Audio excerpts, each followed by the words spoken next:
Els trencaaigües o trenques són els sistemes de drenatge superficial transversals més comuns a Catalunya. El seu disseny i distribució correspon al ram de l'enginyeria forestal o de camins.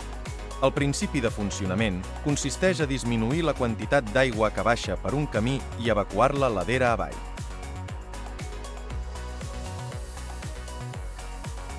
Els trencaaigües tenen una separació entre ells que depèn de la ladera forestal que dreni cap a ells, del règim de precipitacions, de la configuració de la pista, part superior o part inferior d'una pista, o de la pròpia capacitat per evacuar cap als costats.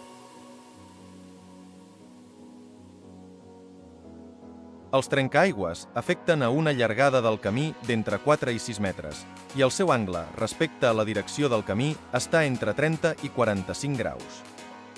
La maquinària adequada per a la formació de trencaaigües són les pales carregadores i les motonivelladores, ja que tenen una pala ampla que permet executar el treball de manera molt neta.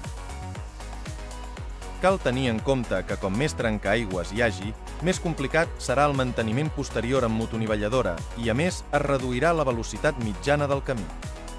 Cal seguir les directrius que marqui l'enginyeria forestal o de camins o la direcció d'obra.